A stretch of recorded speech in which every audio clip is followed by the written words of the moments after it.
And I kind of think that we all need to look at the history of Minnesota the last 15 years. If you look tax-wise, you know, we've legalized gambling.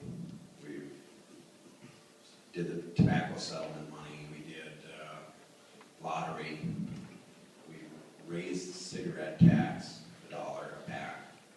We've raised the minimum wage at one point in this time. We've raised many more property taxes. Every one of those taxes affects poor people, middle class, more than anybody else. If you're talking about the top 2% paying more, I think we need to really look at our tax structure, you know, eliminating some of the loopholes. I think we need to, if you put this tax on, it's not going to stop kids from smoking. They're going to go to North Dakota and pay less tax, they're going to pay less money. That's just the way it's going to be, and I hate to break it to you, but all of the programs in this room are being paid by all of these increases in taxes. And as a business owner, I've had to cut my staff, I've had to shave everywhere I could just to keep the business going. Throughout the last 5, 6, 7 years, you know, I've sucked it up. And it's just time for everybody here to realize that the money comes from somewhere. And we just have to realize what's the most important. Start there, cut our way through, and figure out what we're going to do. It sounds to me like we paid off a lot of debt the last 2 years. And again, we had 8-cent increase in the gas tax.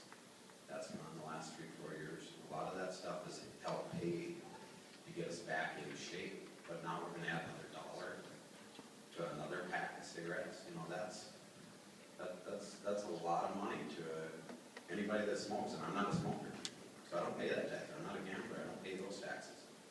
But I think we have to look at where this money's coming from and figure it out.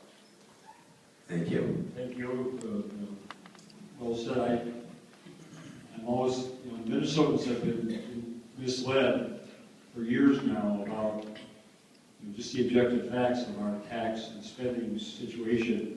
The federal government, the U.S. Census Bureau, keeps a tally and compares taxes, each category of taxes, income, property, sales tax, and ranks the states from the highest to the lowest. And in 1996, Minnesota ranked 8th highest among the states in total state and local taxes per $1,000 of personal income. Now we're down to 15th. In spending, total state and local spending per person, we've gone from 12th to 25th, so right in the middle. Gentleman in the Minnesota Chamber election a couple weeks ago cited the numbers from budget in Minnesota state budget 2000 to 2012, and you know there's in nominal dollars there's an increase there.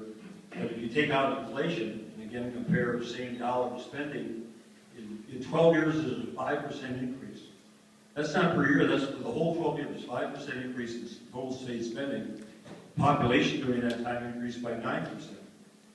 So again, in real dollars, we're spending less money per resident for services now than we were back 17, 18 years ago. And I understand, you know, everybody is tax sensitive. I understand, you know, I mean, the economy is such in this country that for a lot of people, you know, the only way your standard of living is going to go up is if taxes go down. And that, you know, that's a real consideration. I can just assure you that we spend our time thinking, a lot more of our time thinking about how can we reduce spending and how can we, you know, make taxes fair.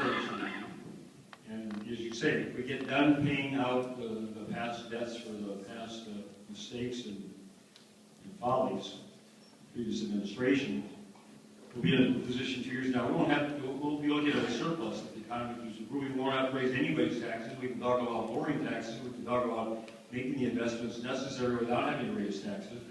And I hope to be around then. If I am, I still look forward to that opportunity because it's been marked contrast for the last 4 years. But we're very conscious of making this as state government as efficient as possible, as cost effective as possible.